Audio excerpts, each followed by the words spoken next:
Good evening, folks. So here we are, 2 games into the WNBA season, and last night, um,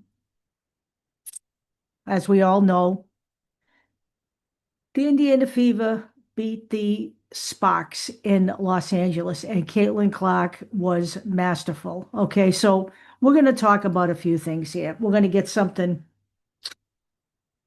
right out in the open, right off the top, and get it out of the way. This thing that now Caitlin Clark has suddenly forgotten how to shoot threes or has lost her touch.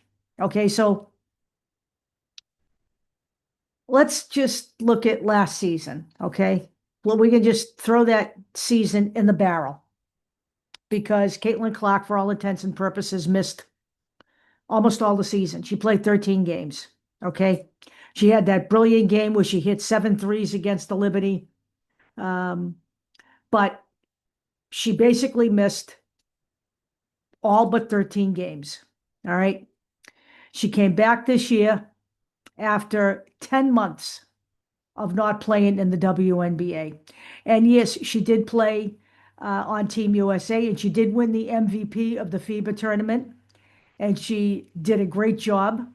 But they do not play Caitlin Clark in international ball the way they play Caitlin Clark in the WNBA. So let's talk about this notion that Caitlin Clark's shot is broken. Caitlin Clark, number one, has not played competitively in the WNBA in 10 months until just the other night when they played the Dallas Wings in the opening game. Okay? Caitlin Clark is not hitting her threes right now.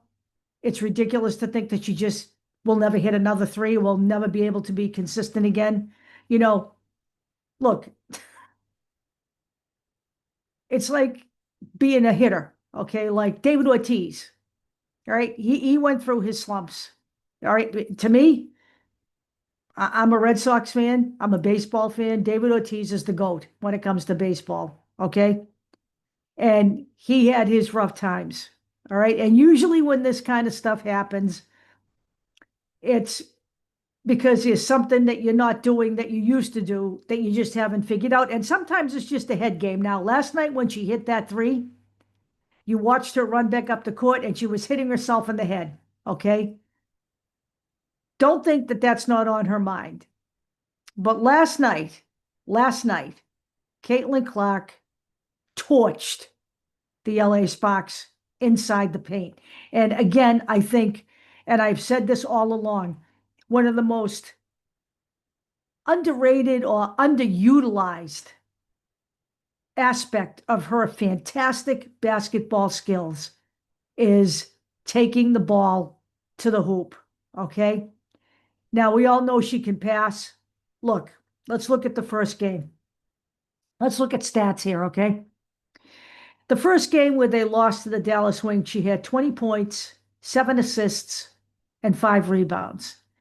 Last night, she had 24 points, 9 assists, 4 rebounds, 2 steals, and a block. For people to call Caitlin Clark a flash in the pan is patently absurd, okay? Let's also talk about the fact that she got to 1,000 career points, 250 rebounds, and 250 assists in 54 games, 9 games earlier, 9 games quicker than Diana Taurasi, who is, known as the GOAT in some circles. Diana Taurasi, who they managed to put on the last Olympics team at the age of 42, who contributed almost nothing to the USA win, and left Caitlin Clark off, which was the ultimate snub that you could possibly record in sports history. Okay, but we'll let that one ride. Okay, so let's look at some highlights from last night's game. We're going to look at some Caitlin Clark highlights. And you know what? I have absolutely no doubt that Caitlin Clark's three-point shooting will come back. That'll get there, okay? The more she shoots, the better, all right? But not to the detriment of her team. And she knows that.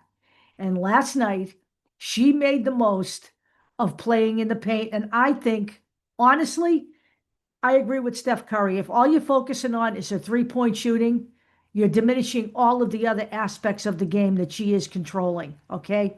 You are diminishing her ability to finish at the basket. You are diminishing her ability to dribble through traffic and never lose control of the ball or sight of finishing, okay? You are diminishing her passing capability. All right. Shooting a three is only one aspect of this woman's talent. Okay. So we'll look at some highlights from last night. Okay. We're going to look at first just a kind of like overall look at her highlights, and then we're going to take a look at that sick, insane pass to Kelsey Mitchell, that no look pass to Kelsey Mitchell. So hang on here. Let's set this up.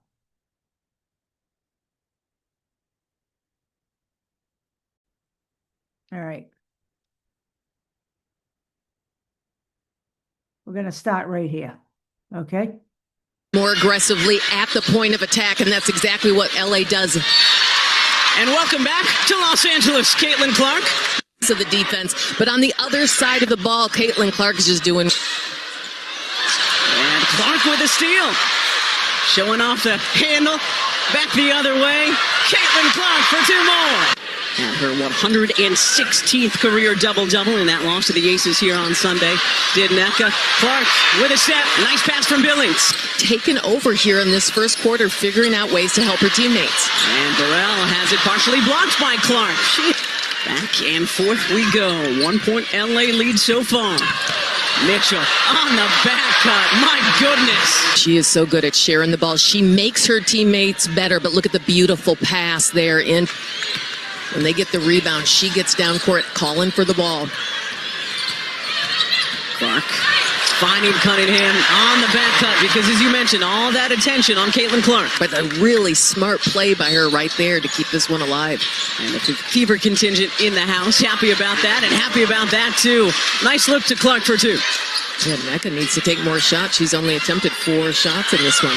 Clark with a step, lays it up and in. Especially as we were just talking about how well the Fever offense is flowing, and Atkins such a key piece of this Sparks retooled defense. Caitlin Clark off the window for two. In that close defeat to Dallas on Saturday. Great inbounds play to Harris. Happen on the other side of the court. Caitlin Clark from the wing for three. First of the night. Down to 9 with 2:09 to go here in LA. Clark pass sprint. Caitlin Clark showing off the speed she was mentioning. She just got back. And they talk about wanting. So I'm sorry, but Caitlin Clark is the most complete player in the WNBA. There isn't a player that can play the sport like her. And her three-point shooting will indeed come back. It's just a matter of time. But in the meantime, let me read those stats to you again from last night. 24 points, 9 assists, 4 rebounds, 2 steals, 1 block. One person, one player, okay? Now, let's see if we can take a closer look at that Kelsey Mitchell, that pass to Kelsey Mitchell from Clark. We got that one too. Let's see if we can find that. And I'm not sure how good this is, but it is a focused effort here. So let's take a look at this.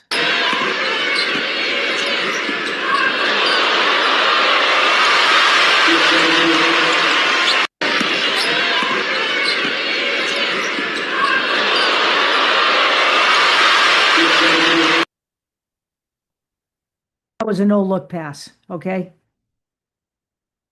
You know,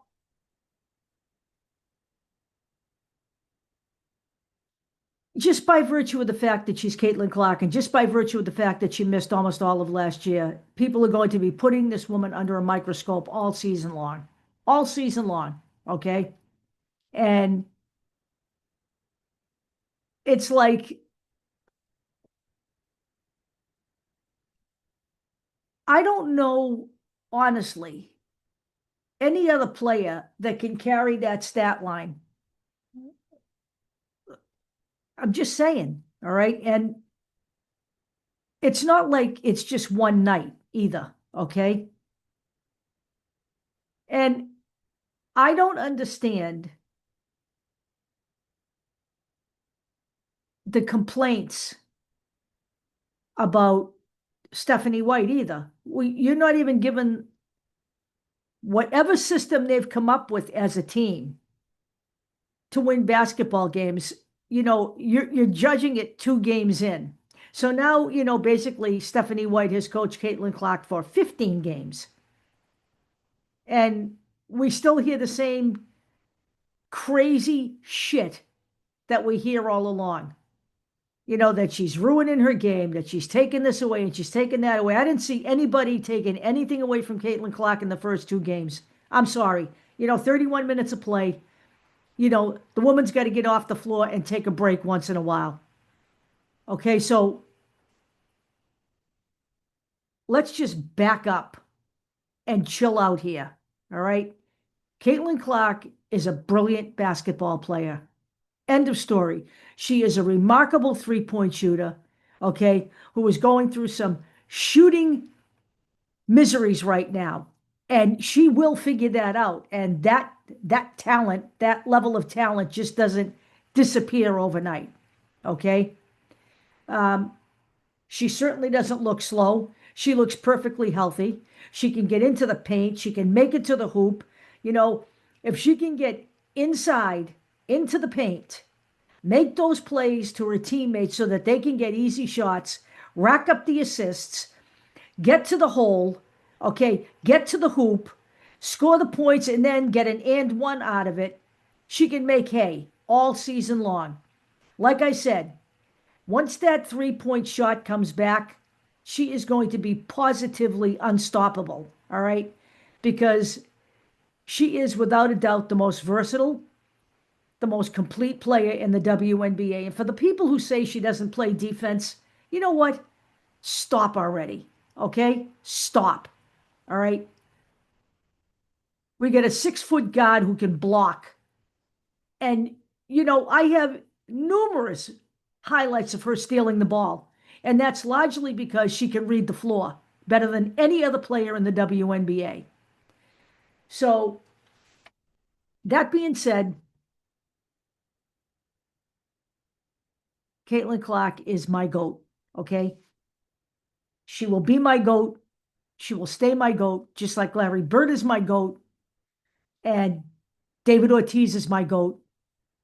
And, no, I wouldn't have a different GOAT if Boston had a WNBA team, unless, of course, they managed to somehow trade for Caitlin Clark, or unless Caitlin Clark became a free agent and came to a as yet non-existent Boston WNBA team. And I don't see any expansion coming to Boston anytime soon. So I will remain an Indiana Fever fan, in spite of the fact that I'm from Boston. So that's what I've got tonight. The next game is Friday. And then there's also a game on Sunday. And the Fever, I think, are looking at 4 games in like 8 or 9 days. So they got some games stacked up pretty regularly, pretty close now. There's going to be little time for rest in between. The good news is, starting on Friday, the next 4 games are at Gainbridge Fieldhouse, which is fantastic.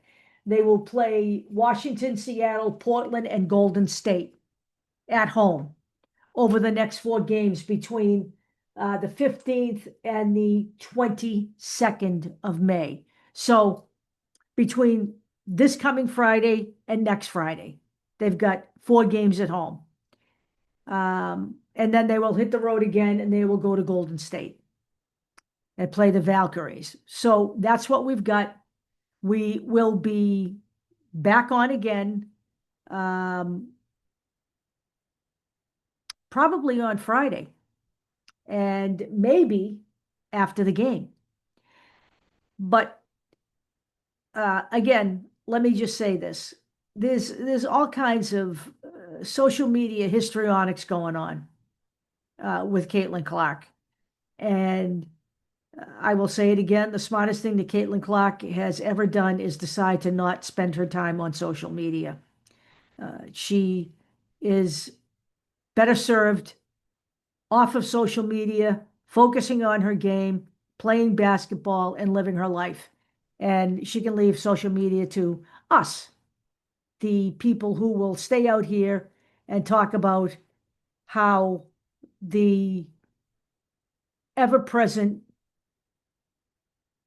I don't even know what you call them anymore, naysayers, drama kings, spend their time making shit up every single day.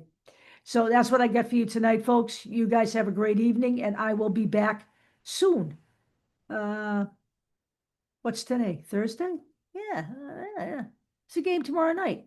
So you will be seeing me again. You guys have a great night. I'll talk to you later.